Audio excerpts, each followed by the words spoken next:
Thokozani bogogo, thokozani bomkhulu. Siyakhuleka emakhumbini amanomhlaba enhlana senzansi eningizimu nemaphakathi. Lokho phamukweni kumkhulu Gwabini. Ikhehla lamakhehla, ikhehla elinye, ikhehla laseNatali lincane ngeminyaka edala ngemisebenzi. Ngiyathemba-ke abantwana bethu ukuthi leni ikhona emakhumbini amanomhlaba niyaphila. Impilo iyamuva, iyaphambili, kanti nani niyakhula ngokwasedlozini, niyakhula ngokwakamoya, niyakhula ngokwasethongeni. Kulaba abasha abasanda kusijoyina, bantwana bethonga, umkhulu akeve ejabulile ne-team engasemumva yendalo media and podcasting. Iy'namba ziyakhuphuka zabantu abathatha i-membership, iy'namba ziyakhuphuka zama-general subscribers. Lokho kusho okukhulu kuthina, iyakhula nyalo i-channel yethu. Ake siqhubekeni-ke abantwana bethonga, si-like, si-comment, subscribe, siphinde si-recommend i-content yethu ebantwini esithandana nabo abasondelene nathi, ukuze sikwazi ukuthi siqhubeke sikhule. Bantwana bethonga, ngaphandle kokuchitha isikhathi, ngizoke ngifisa ukuthinta kancane kulo moya wasemashobeni. Ngike ngayenza i-video previously la engangi-introduce kancane lo moya, okungakhulunywa ngawo kakhulu, ongathintwa kakhulu, kodwa mina mkhulu Gwabini nangesipiliyoni nangeminyaka esengithe mangabe ngisebenza, abantu ingenza kamoya engihlangabezana nazo, i-majority yabo icindezelwe noma uyakhaleleka lo moya wasemashobeni. Ngizoke kule video ngithi ukuyi-stretcher a bit further le topic yakwa umoya wasemashobeni, ukuthi kahle sikhuluma ngani ngalo moya wasemashobeni.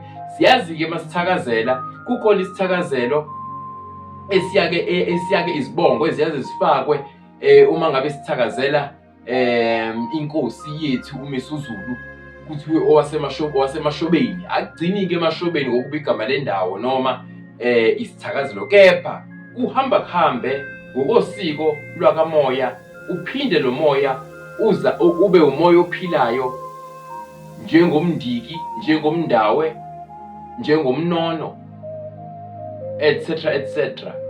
Lo moya-ke bantwana bethonga umoya ojule kakhulu lona. Abantu abaningi lo moya uyabacindezela, abantu abaningi lo moya uyakhaleleka kubona, umoya wasemashobeni.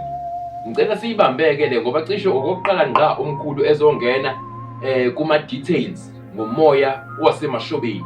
Bantwana bethonga, ngokomlando masiphindele emuva kakhulu, ngey'khathi zoShaka kasenza ngakhona, ngey'khathi zasendulo lapho izinto zethu zaziqala khona, sasiqala ukubona khona imimoya, siqala ukurecognize noku-acknowledge imimoya esingqwangayo ekuphileni kwethu. Kuke kwavela bantwana bethonga ukuthi kunalo moya okulwisa izimpi zasekhaya, kodwa mangabe ulwa lezi zimpi zasekhaya, kufanele ekugcineni kosuku uthi mangabe uzinqoba lezi zimpi, uthi mangabe uzilapha lezi gulo zasethongeni nasedlozini, zidinga ukuthi usebenzise isilwane esithize. Leso silwane leso esiyaye sibe nomsila othize. Nizokhumbula ukuthi esilwaneni nje esiphilayo, ke sithathe ihashi noma sithathe inkomo noma sithathe iyona organ enyakaza kakhulu emzimbeni wesilwane sisonke, kuba umsila. Ngaso sonke isikhathi umsila iyona nto enyakazayo emzimbeni wonke. Yini na kube njalo? Isiyangena-ke le ndaba yomoya wasemashobeni bantwana bethonga. Isiyangena-ke lo moya-ke wasemashobeni, ukuthi kuyaye kube khona izimpi esizilwayo emndenini zakamoya, silungisa izinto ezithize zasemndenini yethu. Kepha lezo zimpi kuyofanele ukuthi sihambe kube khona isilwane sasekhaya esaziwayo ukuthi lesi silwane masike sasihlaba noma sasixhela, sathatha umswane wakhona, sathatha inyongo yakhona, isikhumba sakhona, siyobe sesiphothulile isiguli esithize sasemndenini. Ngizokwenza nje umzekeliso bantwana bethonga, ke kwakhona izimpi kakhulu ekukhuleni noma ekuzalekeni kwenkosi yethu uShaka Zulu. Izimpi azilwa esakubo before azathathwe azangene kuphi ebukhosini athathe isihlalo. Kuke kwakhona izimpi zakokwabo ayezilwa ezazijulile lezo zimpi, ezazijule kakhulu, kodwa kuyizimpi zasekhaya. Nawe mntwana wethonga, njengoba ubuka njengamanje uconsumer le content, kunezimpi zasekhaya okufanele ukuthi ofuze ukuthi kube khona umuntu oba i-chosen one ukuthi alwe lezo zimpi lezo, aze azinqobe before ungamkeliswa ubukhosi obuthize basekhaya. Angizojula namhlanje bantwana bethonga, ngizojula kakhulu. Uthe uShaka kasenza ngakhona ezilwe lezi zimpi zakubo zakubo.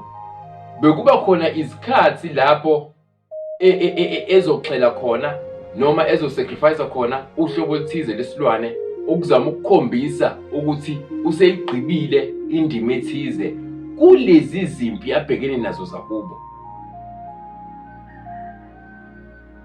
So usuyayizwa-ke manje iqala kuphi? Iqala ey'nkingeni zakini. Ikhuphuke lento ihlobanise nesilwane esithize esikwazi ukulapha noma siphothule lesi sigulo ekade uzama ukusilungisa, okade uzama ukuselapha isigulo. Yingakho ngeke ngathi kuleya video esayenza abantwana bethonga, yingakho ubona abantu mangabe sebephothula, sebezilwile zonke izimpi zasemakubo.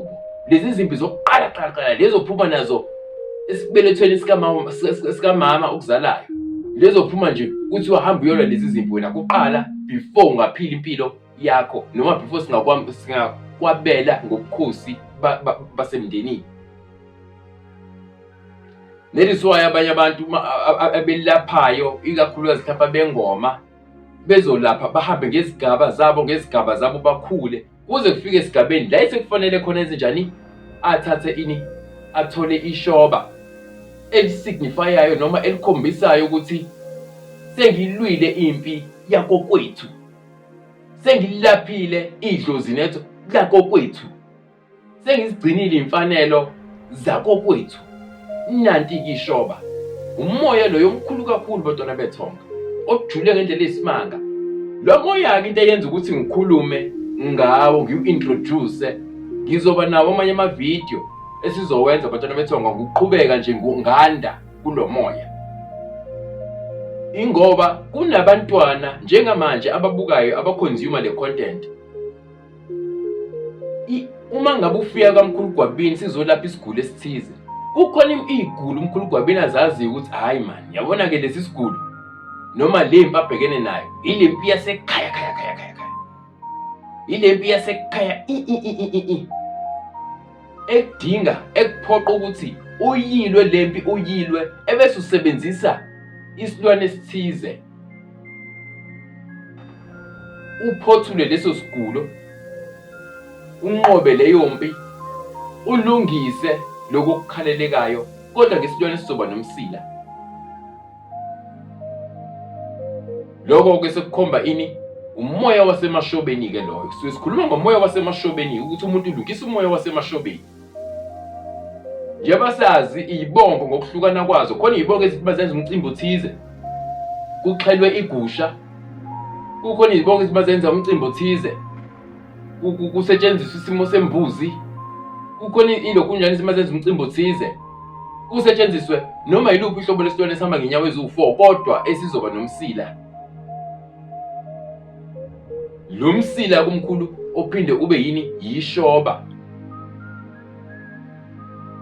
Umoya wasemashobeni-ke loyo. Zihlukeneke izimpi esuke sibhekene. Kukhona izimpi lezi impela tu zasekhaya kokwenu.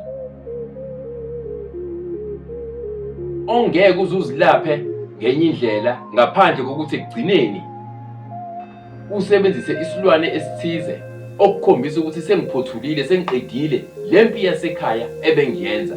Lo moya-ke uyihaqe kakhulu imilanjwana, ngoba ilokhu njani inhloso ngqangi yomlanjwana ukulungisa lezi inkinga zakubo. Ingakho yelelo kesalela ngasekhaya sithi thina hayi lo mntwana uwumlanjwana ngoba uzaleke ngaphandle komshado, ngoba unalento umndeni izidalwa okhokho basendulo abasazikhalela ezingakalungiswa kulo mndeni. So lo mndeni uzolokhu uqhubeka kuba nani nemlanjwana ngoba umoya wasemashobeni uyakhaleleka kulelo khaya. Kufuneka umntwana umlanjwana ozothi mawuzalwa ukhuthale ngokwanele ukuthi uzame ukulwa lezi zimpi zasethongeni, zasedlozini, zasendulo. Uzama ukulapha lezi zifo zasethongeni, zasedlozini, zasendulo. Kusuke kuwumoya wasemashobeni-ke loyo bantwana bethonga, ngoba ngokwe-African spirituality izilwane, imbuzi, inkomo, ihashi, isikabhu, kukhona i-spiritual significance zama-organs athize kulesi silwane esikwazi ukuthi si-connecte nomoya wasendulo, umoya wamakhehla, umoya wezalukwazi, umoya wokhokho, okhokho basendulo.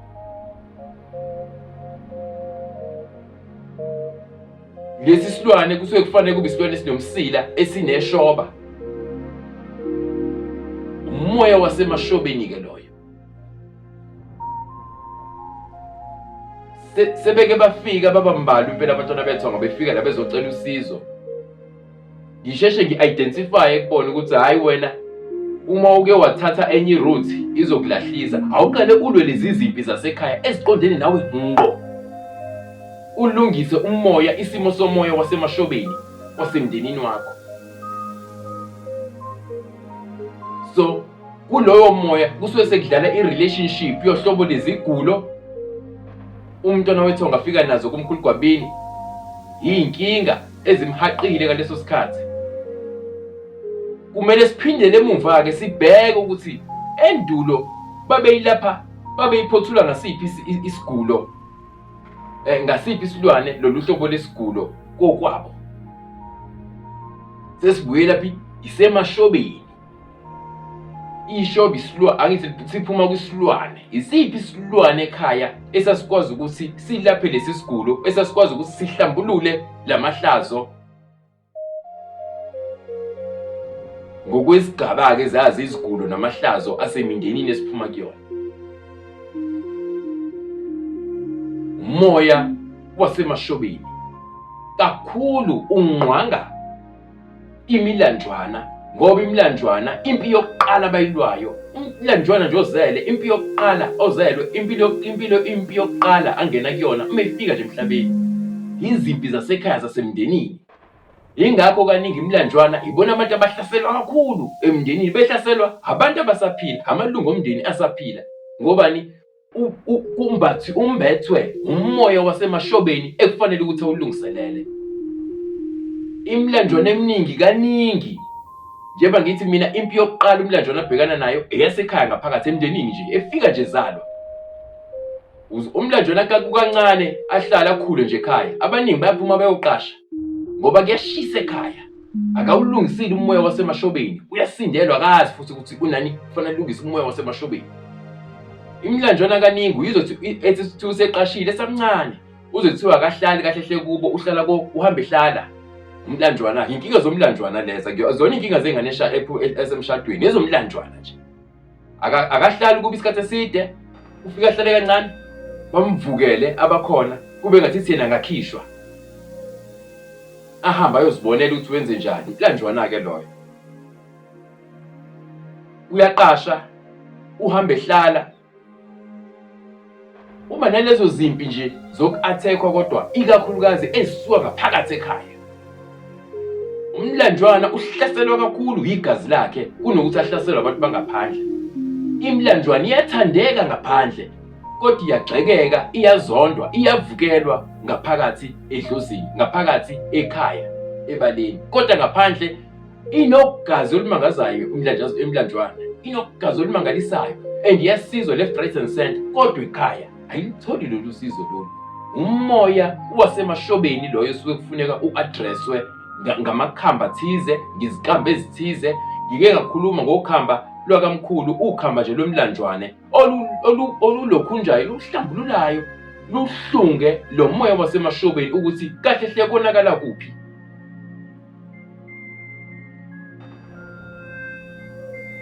Lo moya wasemashobeni bantwana bethu uphinde futhi uvuke esimweni sokuthi kwake kwasebenziswa isilwane esingesona ukulashwa isigulo esithize endulo, ebese leyo nto ziyaphambana. Sekumoya wasemashobeni loyo kufanele wenze njani? Ulungiswe.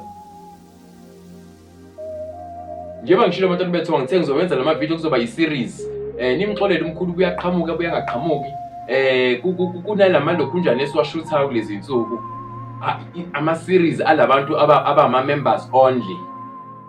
And kunama-products umkhulu eza nawo azolekelela kakhulu labantu abazobe bekwi-membership, ngoba ibona abantu esibabona ukuthi ngampela bajulile, bayayithanda lento yakamoya, bayayifisa futhi ukuthi bazilungise lezo zinto. So sizohlala njalo siba-prioritizer.